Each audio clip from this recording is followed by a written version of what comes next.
The devastating and destructive nature of the Clone Wars touched too many sectors and planets to count. The entire galaxy was engrossed by this brutal conflict and watched every step in anticipation for what was going to come next.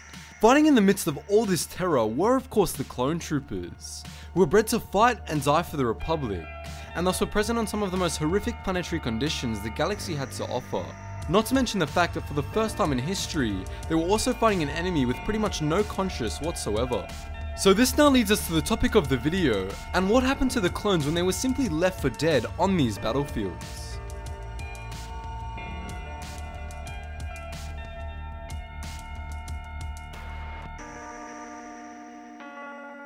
Well, first things first, and despite what you may have been led to believe in the Clone Wars TV show, droids weren't all that nice and funny whilst on the battlefield.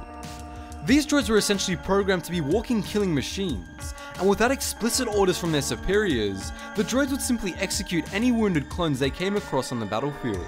Although there's no concrete proof of why this was the case most of the time, many assume it was simply due to costs, as the Separatists couldn't afford and didn't really need to transport normal clone prisoners to jailing facilities, as they were seen as dead weight. With that said, it was pretty safe to say, unless you're a high-ranking clone or officer, chances were you wouldn't make it out alive. There were clones, however, that didn't accept their fates lying down. One such clone going by the name of Hawk Malson. When Hawk found himself working in an impromptu command position due to a tactical mistake by his Jedi General that nearly got them all killed, he managed to hoist his Jedi onto his shoulder and fight his way out of this ambush.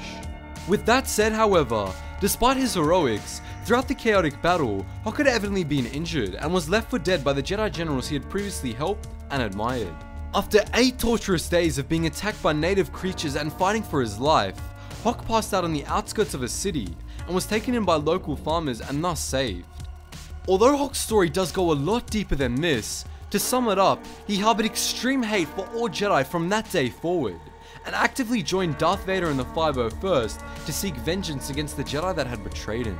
To be completely fair though, the Republic did have some form of a system for saving critically injured clones on the battlefield, called the Rescue Casevac Team, who would scour the battle to look for missing or injured clones that were by any chance still alive. The Republic, however, were extremely inefficient with its use, and the only case this team was ever really documented to be used was in the Battle of Geonosis, where Commander DeVise fought tooth and nail for 3 hours to defend 2 critically injured clone soldiers until the evac team finally arrived. Then, finally, there were clones like Gregor, who after attempting to retreat in the disastrous Battle of Surish was left for dead, but still somehow made it off the planet in a way no one will ever know how. You can guarantee though, if Gregor didn't manage to escape, he would have joined the long list of clone deaths the war had thus far claimed. I almost forgot about clones like Cutler Quain, who, as we all know, was shot down during the Battle of Geonosis, and was the only one in his squad who wasn't dead or injured, and he took this opportunity to abandon the battle and the rest of his brothers to start his new farming life on Seleucami. So, a bit of a scummy thing to do, Cut, but understandable. I mean, he had a pretty nice Twi'lek wife there, but that's beside the point.